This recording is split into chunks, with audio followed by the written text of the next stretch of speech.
Hey, it's Christine Grace. Welcome back to my channel. Today's another reaction video. Like the video on your way in, let's get straight into it. So I am going through the videos that you guys have sent me to react to. Today's one is from a channel called Psych Depth, which I'm sold just by the name, to be honest, because if you've been following me for a while, you know that I love a psychology video. So this video is titled How Women Turn Patient Men into Angry Men.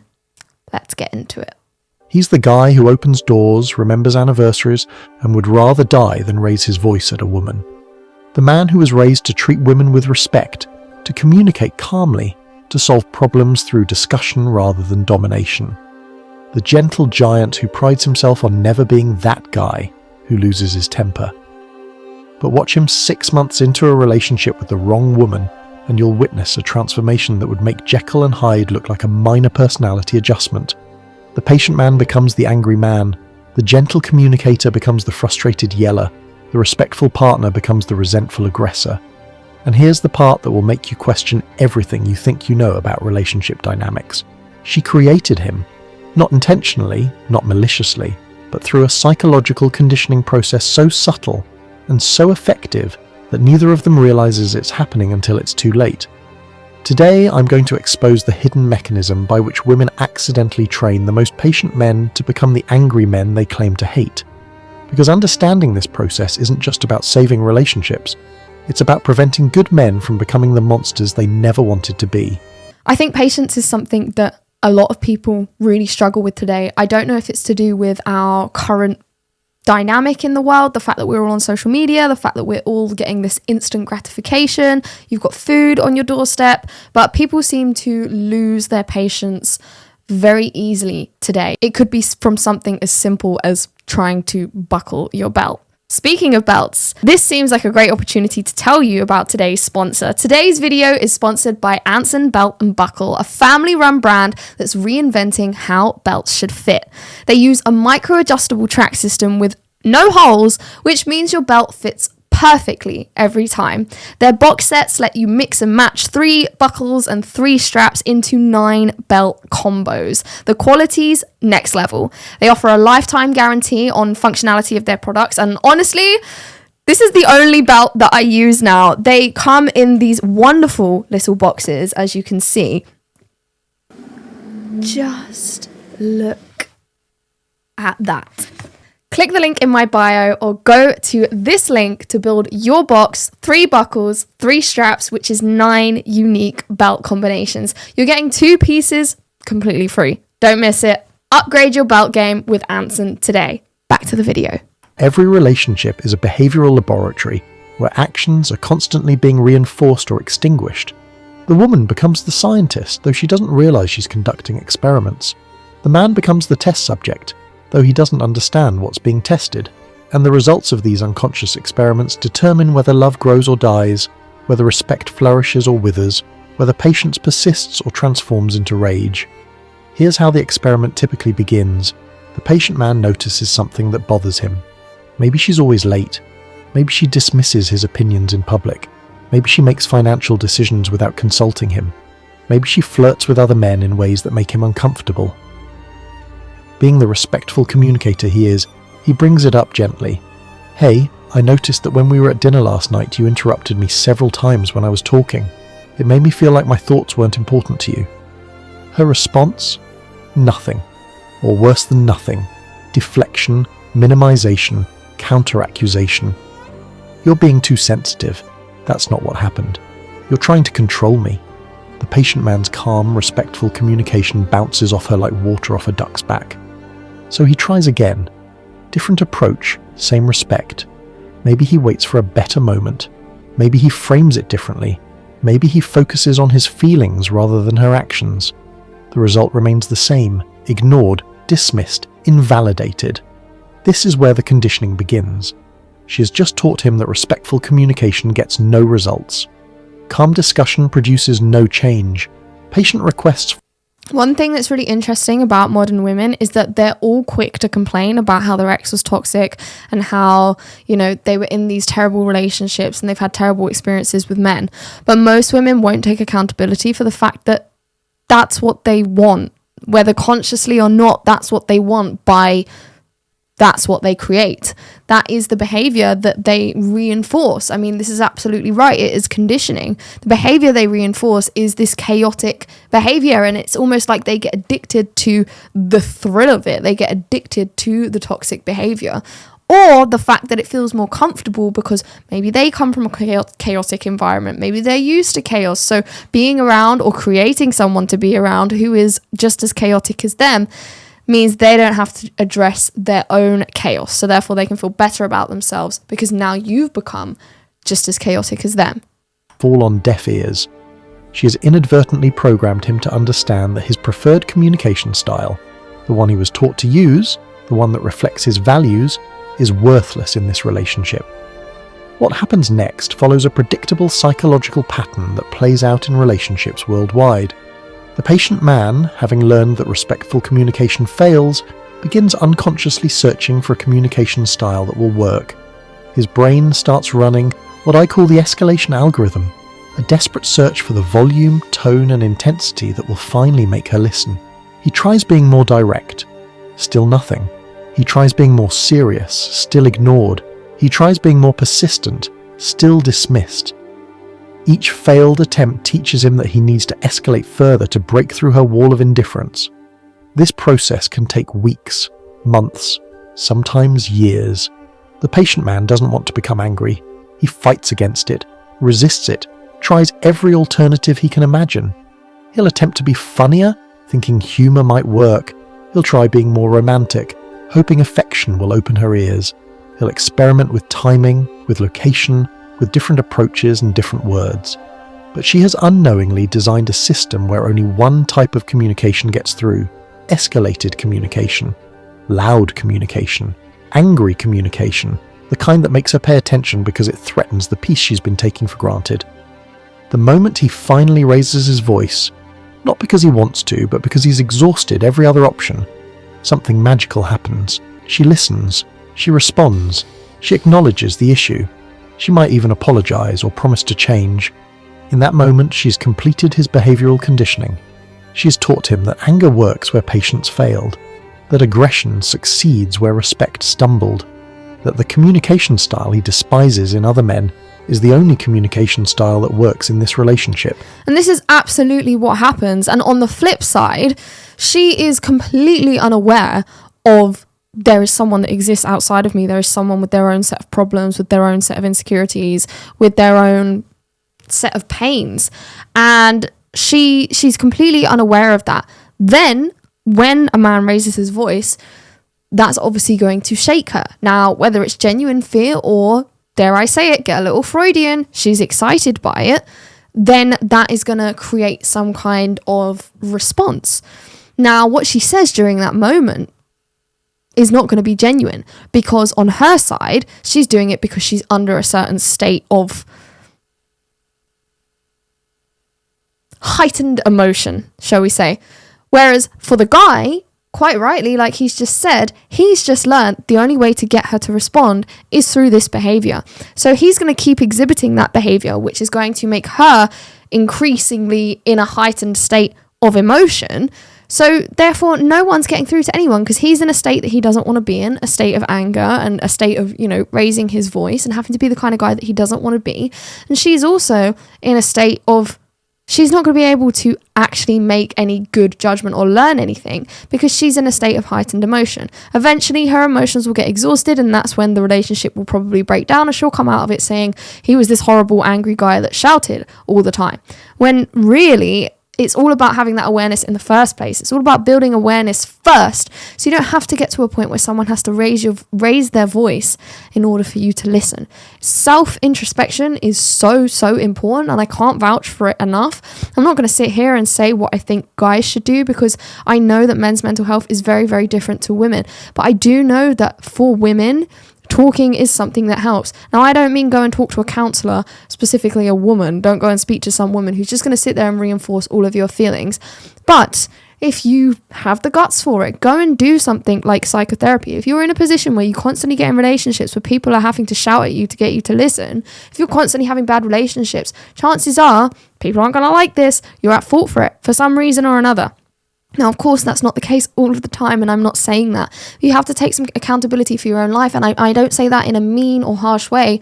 I say that in a way of, if you can't take responsibility for your life, you're constantly going to encounter the same bad things because you're just letting life happen to you. Whereas if you realise, actually, I can't control other people's behaviour, but I might have found myself picking this particular person for X, Y, Z reasons. So go do something hard.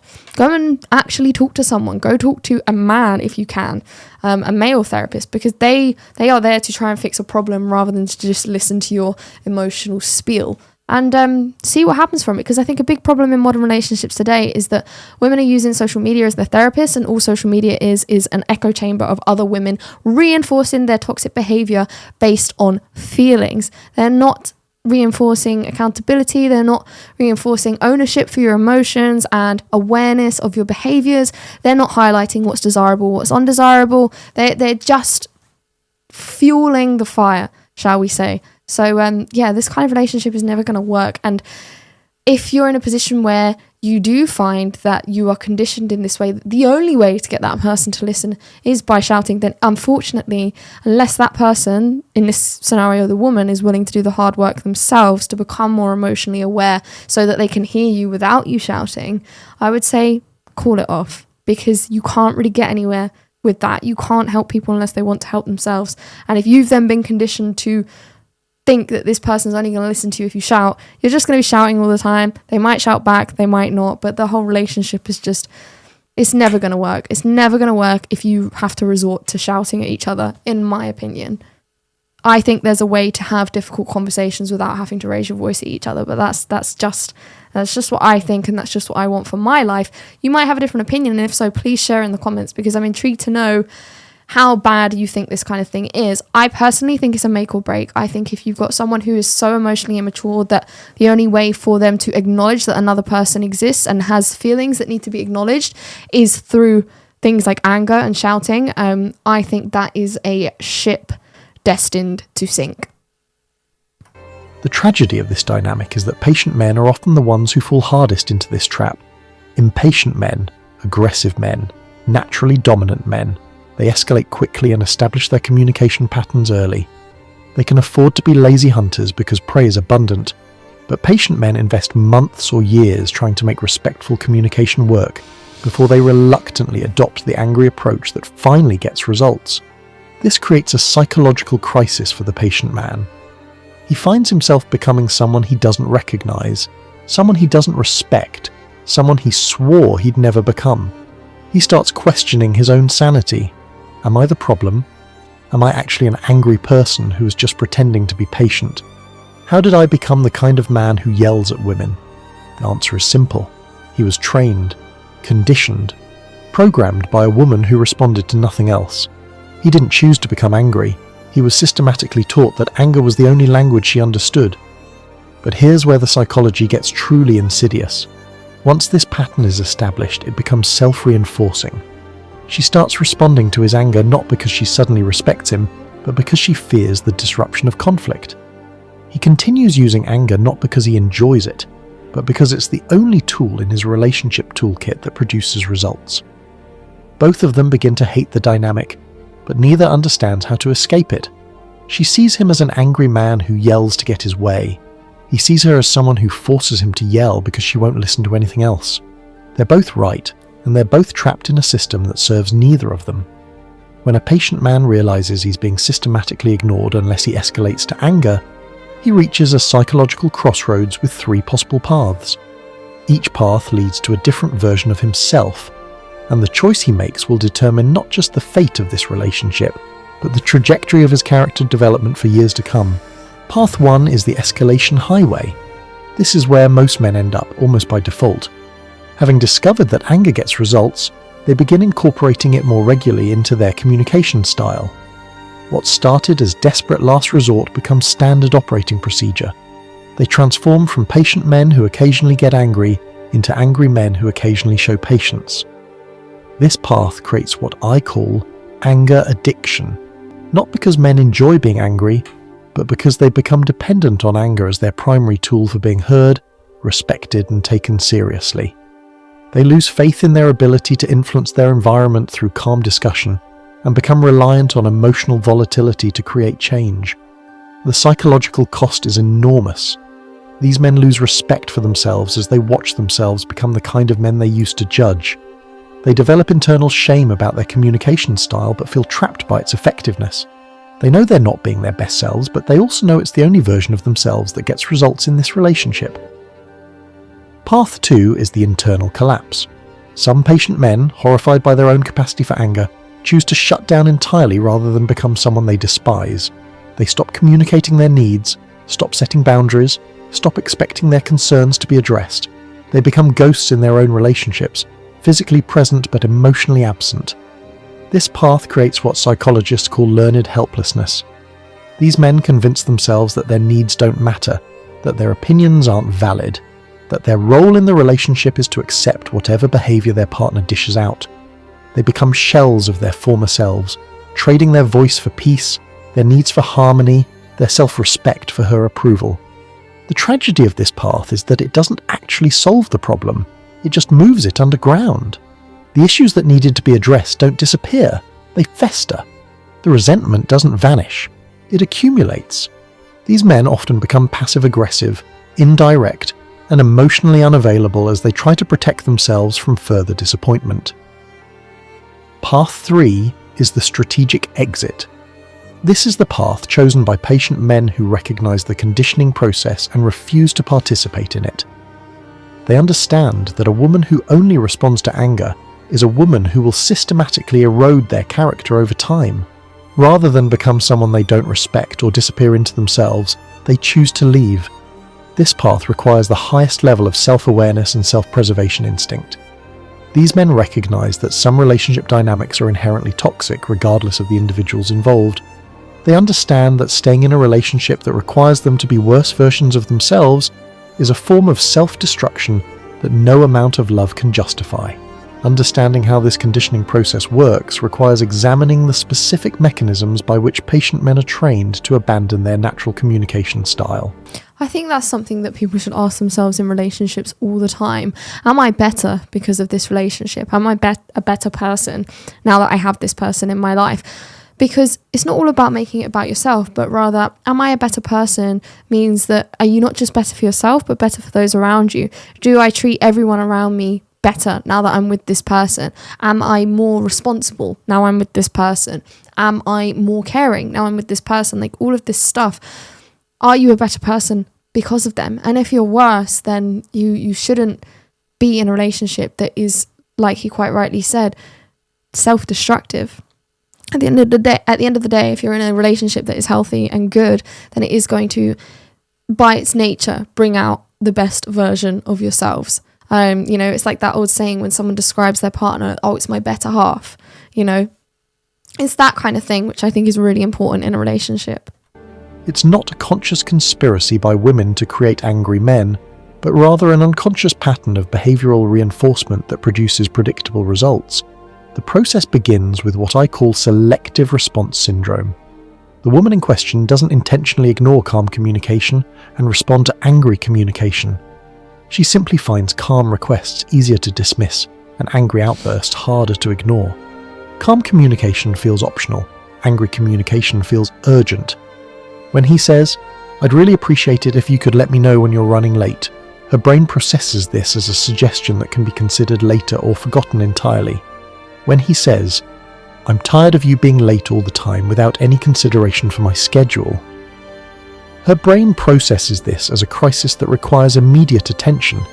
This difference in processing creates the reinforcement schedule that shapes his behaviour. Psychologists have long understood that intermittent reinforcement, sometimes getting results, sometimes not, is the most powerful conditioning tool available. But what's happening here is even more insidious. It's differential reinforcement based on emotional intensity. The patient man learns that his calm requests have a near zero success rate, while his angry outbursts have a much higher success rate. His brain, designed by evolution to repeat behaviours that produce desired outcomes, begins shifting his default communication style toward the approach that works. This process is accelerated by what I call the urgency illusion. When he finally gets angry and she finally responds, both of them interpret her response as evidence that the issue was finally serious enough to warrant attention. They don't realise that the issue was always serious. What changed wasn't the importance of the problem, but the volume at which it was presented. The most devastating aspect of this dynamic is how it systematically erodes the respect foundation that healthy relationships require. When a woman only responds to a man's concerns when he expresses them angrily, she inadvertently communicates that his calm, respectful communication isn't worthy of her attention. This creates what I call a respect recession in the relationship economy. The patient man begins to feel that his thoughts, feelings and concerns only matter when he packages them in anger. His respectful approach to communication, the approach that represents his values, his character, his best self, becomes worthless currency in the relationship marketplace. Meanwhile, the woman begins to see him as increasingly aggressive and unreasonable, not understanding that she has trained him to communicate this way. She doesn't connect her pattern of ignoring his calm requests with his pattern of escalating to get heard. In her mind, she's dealing with a man who has become inexplicably angry and difficult. This creates a feedback loop of mutual disrespect. He loses respect for her because she forces him to yell to be heard. She loses respect for him because he yells to be heard. Neither understands their role in creating the dynamic that's destroying their connection. The respect recession spreads beyond just communication patterns. He begins to question whether she actually values him as a partner, since she clearly doesn't value his preferred way of expressing himself. She begins to question his character, since he clearly has anger management issues that make her uncomfortable. Patient men face a particularly cruel psychological trap in relationships where only angry communication works. Society has spent decades teaching men that anger is toxic masculinity, that raising their voice is abuse, that any form of aggressive communication is unacceptable in relationships with women. Simultaneously, they find themselves in relationships with women who have unconsciously designed systems where anger is the only effective communication tool. They're damned if they get angry, society labels them toxic, and damned if they don't. Their concerns get ignored indefinitely. This double bind creates intense psychological pressure. The patient man knows that escalating to anger violates everything he's been taught about healthy masculinity. But he also knows that staying calm means accepting that his needs will never be met, his boundaries will never be respected, and his voice will never be heard. The cruelest irony is that the women creating these dynamics often consider themselves advocates for healthy masculinity. They genuinely believe they want men who communicate calmly and respectfully. They just don't realise they've created relationship environments where calm, respectful communication is systematically punished through indifference. The root of this conditioning process lies in how different communication styles compete for attention in the modern relationship economy. Women today are bombarded with information, requests, opinions, and demands on their mental bandwidth. In this environment, calm communication gets lost in the noise while emotional intensity cuts through the clutter. When a patient man makes a respectful request, it joins the queue of hundreds of other inputs competing for her mental processing power. His calm tone signals that the issue isn't urgent, so her brain naturally prioritizes more pressing concerns. The respectful delivery suggests the matter can be addressed later, so it gets filed away and often forgotten. But when he finally... I think the root of that comes down to how men are viewed in society in general, and obviously within the individuals. Let's just take, your average girl for a second. Probably tuned into TikTok, she's got a bunch of input coming from there. Probably tuned into Instagram, got a bunch of input coming from there. Probably has a friendship group full of girls, got a bunch of input coming from there. That is all going to put a bunch of input in there of what a man is. So if in your brain you've got all of this rhetoric about how bad men are, how men are, and let's say it, treated as subhuman, then of course, when the man you're in a relationship with, even though you think, oh yeah, I love him, I care about him, all he is an accessory to you. He's just something useful, because that's how modern women view men a lot of the time. When he says something in a calm manner, of course, you're not going to prioritize that, because he's not really a priority to you. He's just something that probably makes you feel better about yourself. Whereas again, if he's angry, he jumps above all of that other stuff because he's making it urgent. Then obviously things get nasty, like we've just heard. But the truth is that if a woman is genuinely into you and genuinely respects you and her worldview isn't completely ruined, she doesn't see men as subhuman, she actually has respect for men in general, not just for respect for you, then naturally, if she's in a relationship to you, you're going to be able to communicate calmly and it's going to be a priority for her straight away, because there's not going to be other inputs that are taking over that position of the highest importance. If she has general respect for men, for relationships and for family, then you're going to be top of the list anyway. So you're not going to have to resort to something like shouting or anger to be able to get yourself ahead of the queue. Escalates to anger, everything changes. Angry communication bypasses the normal filtering system and demands immediate attention. Her brain processes it as a potential threat to relationship stability, triggering fight or flight responses that force her to focus on the issue right now. This isn't conscious manipulation, it's evolutionary psychology at work.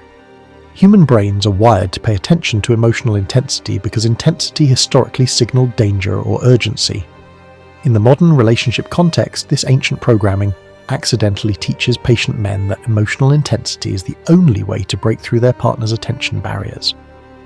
The most tragic victims of this dynamic are often the most patient men, the ones who try the longest to make respectful communication work before resorting to anger. Their patience becomes their greatest weakness because it allows the conditioning process to run its full course. An impatient man might escalate quickly, establishing early in the relationship that he expects to be heard when he speaks. This creates clear boundaries and expectations that prevent the slow erosion of respect that patient men experience. But the patient man gives her hundreds of opportunities to respond to calm communication before he finally tries anger. By the time he discovers that anger works, the pattern has become deeply ingrained.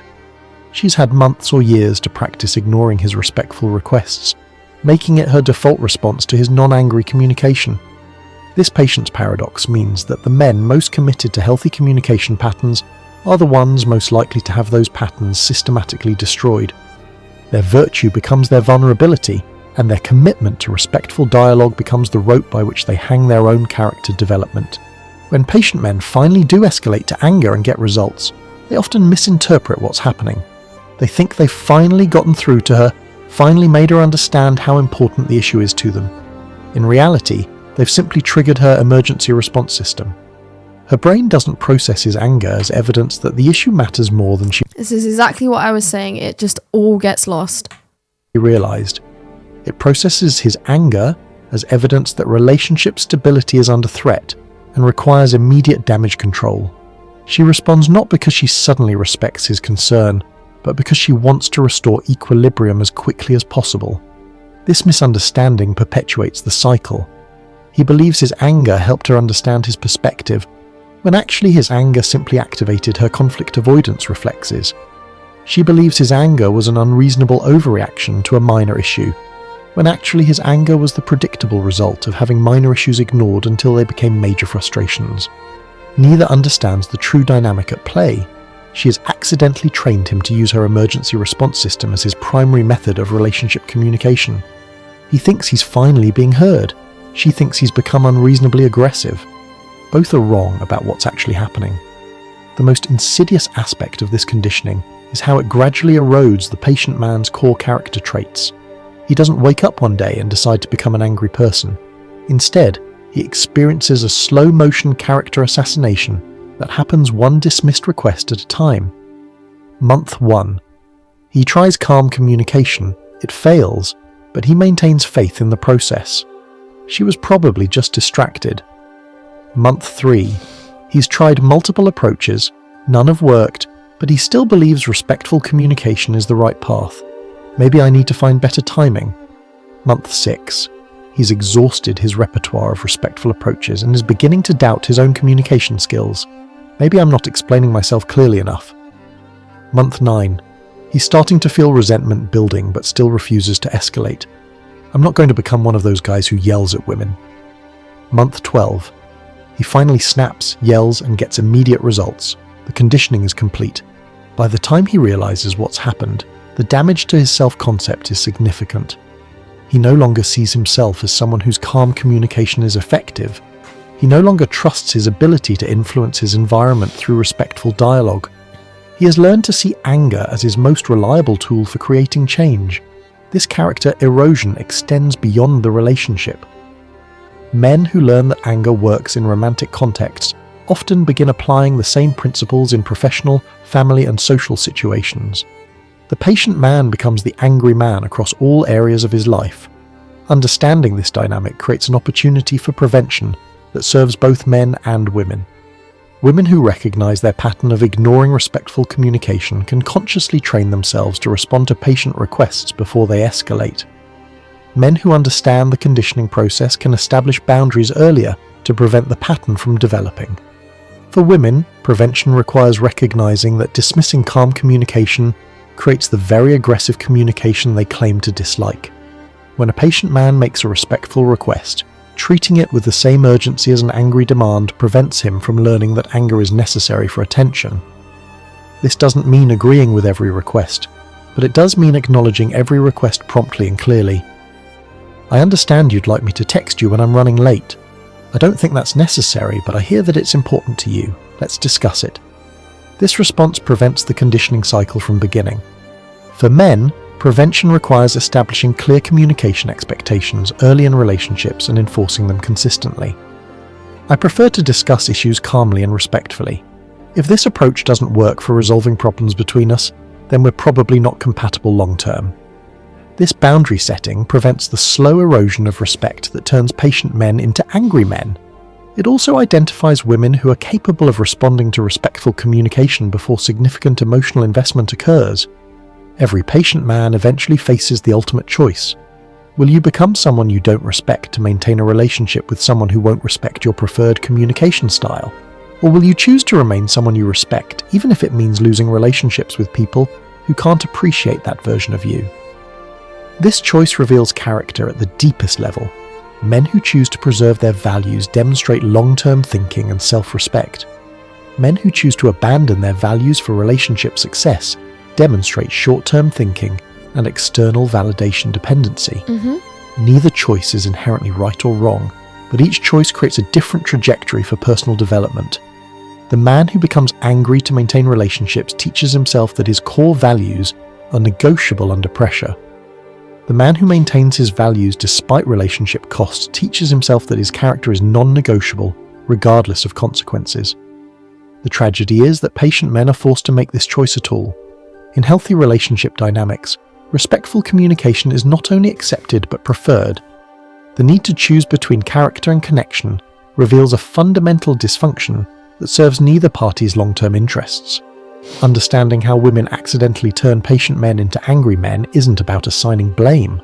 It's about recognizing patterns that destroy relationships and characters simultaneously. Yeah, it doesn't serve men or women to be in these unhealthy cycles. It's definitely not about who's at blame, who creates what.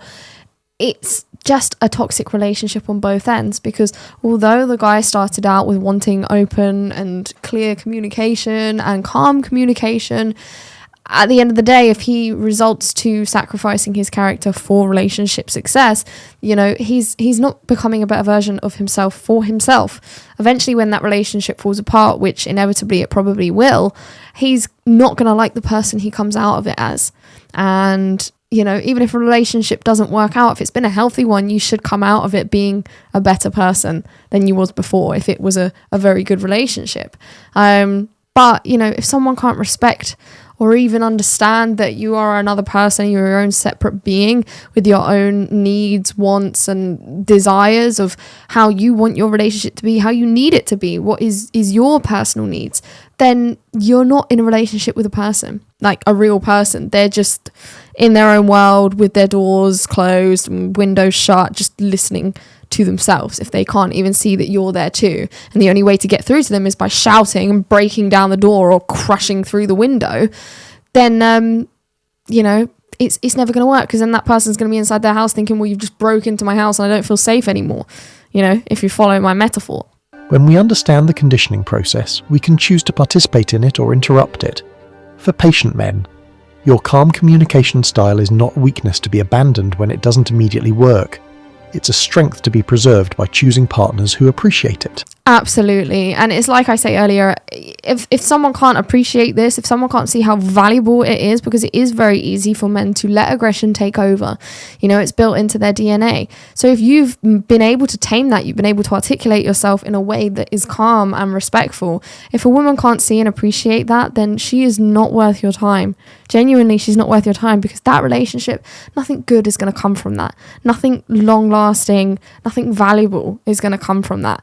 You don't need to be in a relationship where you have to raise your voice. You don't need to be in a relationship where you are made to become someone that you don't like, that you don't respect. Relationship is supposed to bring out the best sides of you, and it's supposed to help you develop as a person, not completely degrade who you are as a person and everything you've built up. It's supposed to enhance that, and it's supposed to be appreciated within that relationship. But yeah, that's just what I think. Why don't you let me know what you think in the comments section below. This is just a reminder that today's video is sponsored by Anson Belt and Buckle. If you would like to get your own box, you can click the link in my bio or go to this link right here and get yourself 3 buckles, 3 straps, which is 9 unique belt combinations. You're getting 2 pieces completely free. Don't miss it and upgrade your belt game with Anson today. And if you have a video for me to react to, this one was sent in by one of you, so thank you so much for sending it over. You can send me yours via email, or you can reach out to me on my various social media platforms. If you'd like to become a member of the channel, you can do that right here on YouTube, or you can donate to the channel via the link in the description at buymeacoffee.com.